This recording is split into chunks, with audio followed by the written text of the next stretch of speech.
Bienvenidos de nuevo al aparato tegumentario. Hoy vamos a hablar sobre los anexos cutáneos.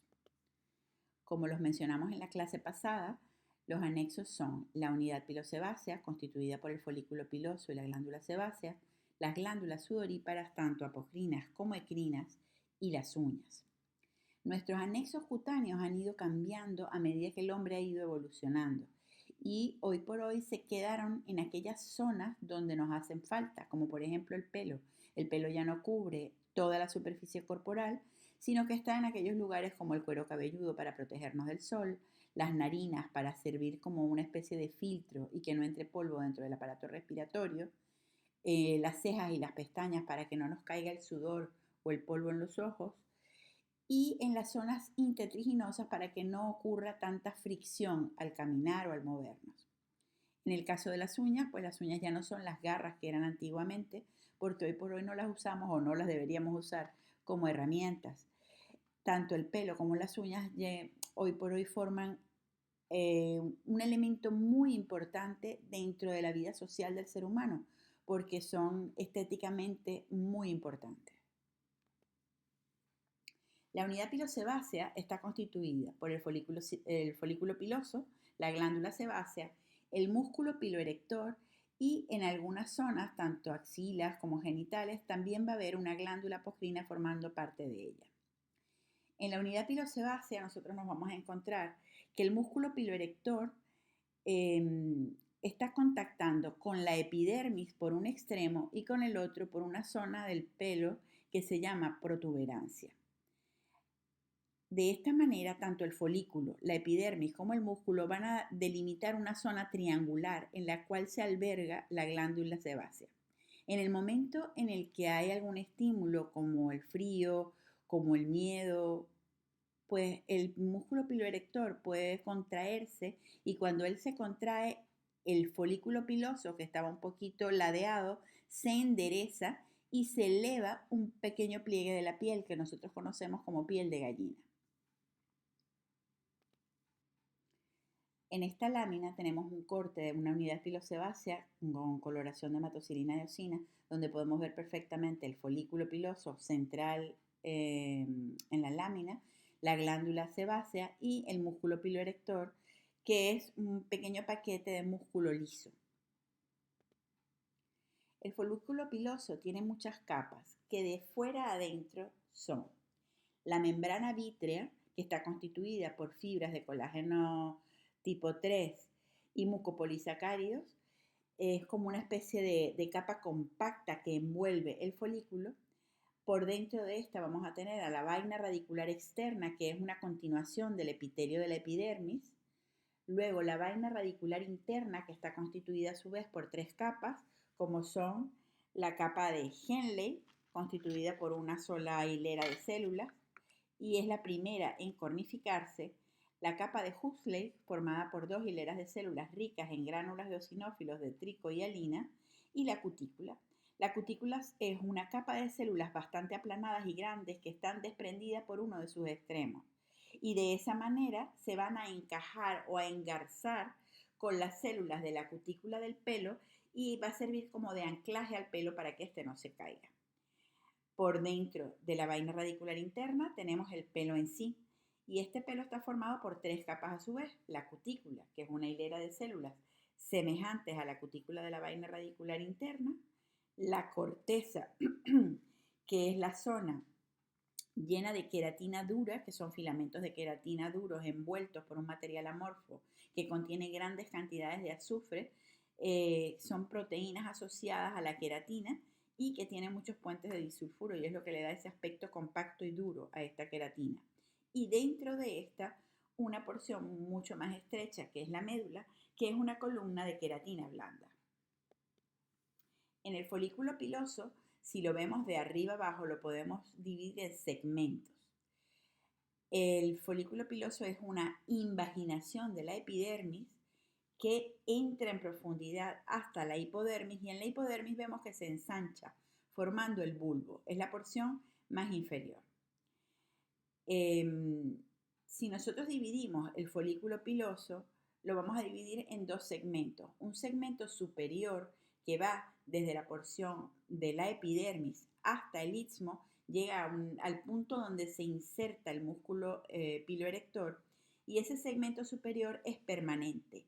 Eso quiere decir que no va a cambiar en ninguna época del año ni en ninguna fase de crecimiento o reposo del pelo.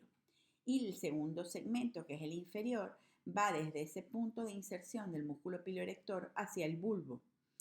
Este segmento inferior es transitorio y va a cambiar tanto en la fase de catágeno como en la de telógeno, siendo el el folículo en pleno, o sea, con todos sus segmentos, con todas sus partes, en la fase de crecimiento o fase de anágeno. Si observamos las otras partes, si seguimos viendo las divisiones de los segmentos, vamos a ver que en el segmento superior tenemos dos porciones. La primera porción es el infundíbulo, que va desde la superficie de la epidermis hasta el punto donde se inserta el conducto excretor de la glándula sebácea. Desde el conducto excretor de la glándula sebácea hasta el músculo piloerector tenemos el istmo. Y aquí es muy importante mencionar una zona que se ha venido a conocer en los últimos tiempos, que es la protuberancia. La protuberancia es una pequeña elevación que hay en el folículo justo en el punto donde se inserta el músculo piloerector. En esta protuberancia se ha determinado que hay un nicho de células madre que son las que van a proporcionar todas las células que van a dividirse para formar el pelo. Antes se creían que estaban solamente en la matriz del pelo.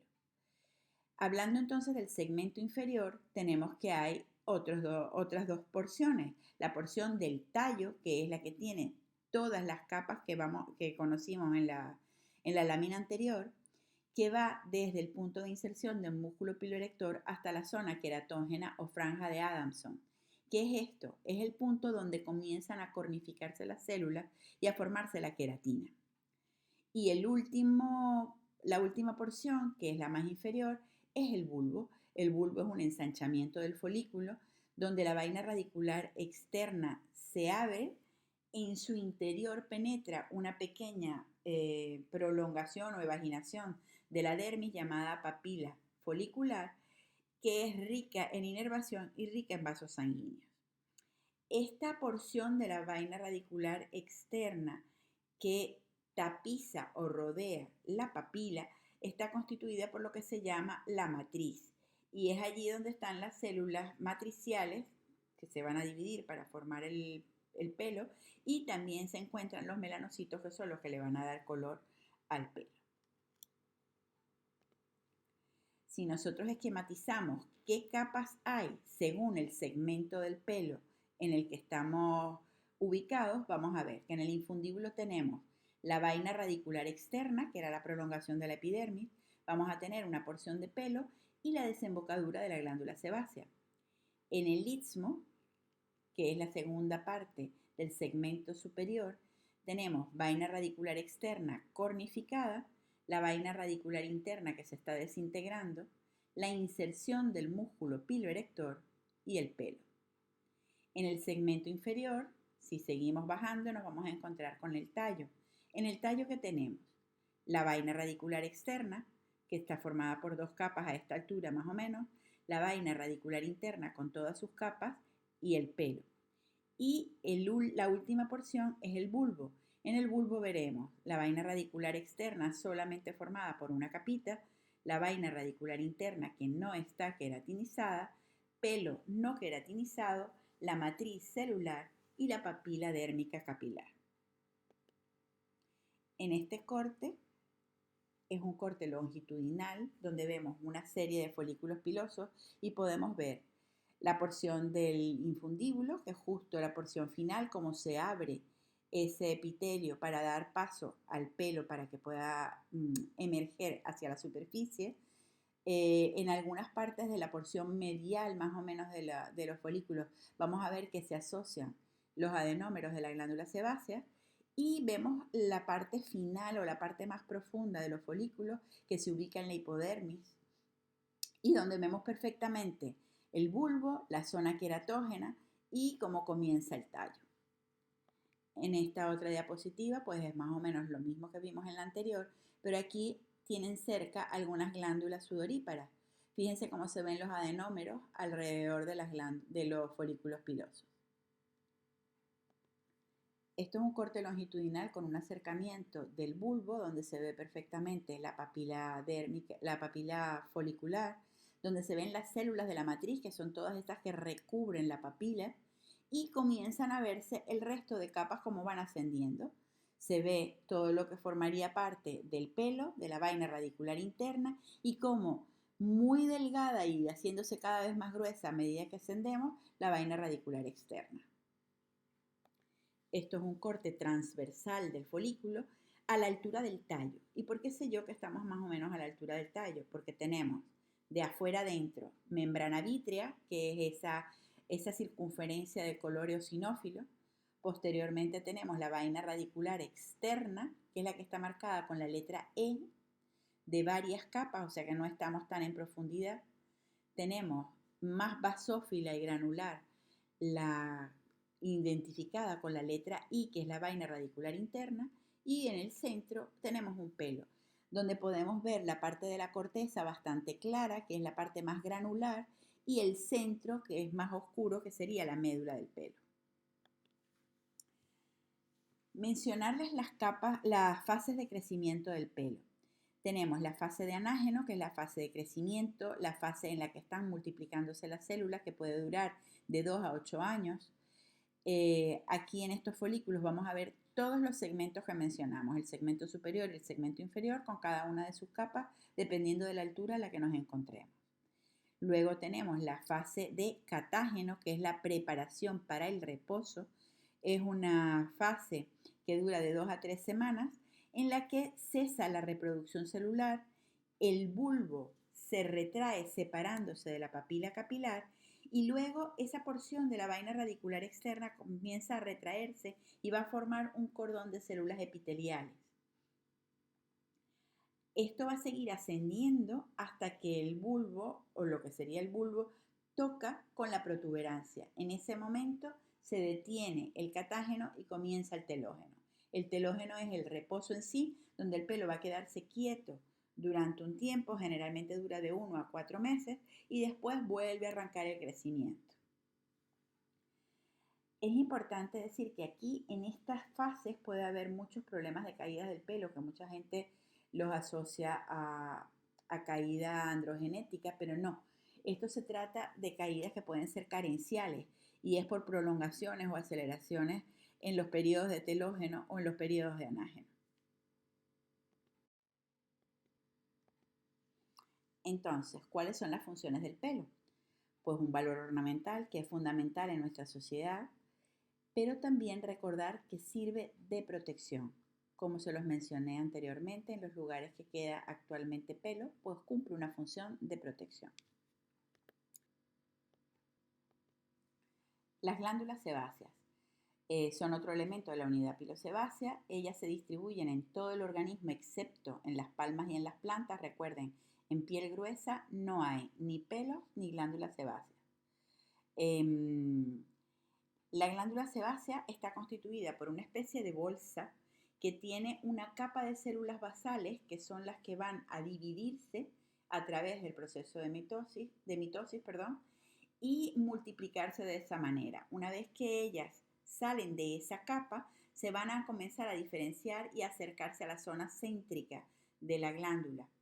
A medida que van acercándose hacia el centro, van cargándose de gotitas de lípidos, que es lo que se llamaría lipogénesis, y cuando están en el centro ya están maduras y listas para verter hacia el exterior a través de la secreción holocrina. Y el producto de esta secreción es el sebo. Aquí tenemos unos cortes de hematoxilina y eosina, donde vemos un corte longitudinal de la glándula. Si se fijan hacia la periferia, se ven unas celulitas más basófilas, muy pequeñas, que serían la capa basal, y a medida que van subiendo de esa capa hacia el centro de la glándula, van viendo cómo el citoplasma se va llenando de gotitas de lípido que se lavan durante la coloración y por eso se ven tan pálidas como granularcitas o como huecas más bien. Y a medida que se van acercando hacia el conducto, cada vez están más llenas de lípidos y comienzan a disolverse y a destruirse para ser vertidas en el exterior completamente, que es lo característico de este tipo de secreción holocrina. Al lado derecho de la pantalla ven un corte transversal de estas glándulas y la asociación al folículo, que está identificado con la letra F. Lo malo es que con el programa que tengo no les puedo señalar con el cursor. Pero ahí lo tienen identificado con letras, con la G son las glándulas y la F el folículo piloso. Más abajo podrán ver que hay una M señalando un pequeño trocito de músculo liso que es el músculo piloerector. Las glándulas sudoríparas pueden ser de tipo ecrino o apocrino. Las ecrinas se ubican en todo el organismo excepto en los labios y en algunas áreas de los genitales externos. Las apocrinas se ubican en las axilas, areola, pezón, en los oídos son las glándulas ceruminosas y en las pestañas formando las glándulas de Moll. Ambas son glándulas tubulares glomerulares. Vamos a ir viendo en qué se parecen y en qué se diferencian. Como es la descripción de su morfología, pues es un tubo que se enrosca en la porción más profunda formando un glomérulo. En el caso de las glándulas ecrinas, ese tubo va a desembocar directamente en la superficie de la piel. En el caso de las glándulas apocrinas, ese conducto excretor va a desembocar en el infundíbulo, cerca de donde desemboca la glándula sebácea. En el caso de la glándula ecrina, el glomérulo es un poco más pequeño, en la profundidad llega hasta la dermis reticular y casi con la hipodermis. Y es importante decir que cuando atraviesa la epidermis deja de tener células propias y esa porción del conducto excretor que está atravesando la epidermis está constituida la pared por epidermis misma, no por un conducto excretor per se. El glomérulo está constituido por células de tres tipos, que son células claras, células oscuras y células mioepiteliales que están más en la periferia, que cuando se contraen ayudan a la salida del sudor hacia la superficie. Y en el conducto vamos a encontrarnos un epitelio biestratificado cúbico. En el caso de las apocrinas, la porción glomerular es más grande, a veces tienen unas pequeñas bridas o unas pequeñas bandas entre aro y aro del glomérulo que les da como un poquito más de estructura a la glándula. También se ubican en la misma parte que las otras, o sea, la parte glomerular está en el hipodermis o en la dermis reticular y como les dije antes, ella asciende de manera bastante recta, pero no hacia la epidermis, sino hacia el infundíbulo.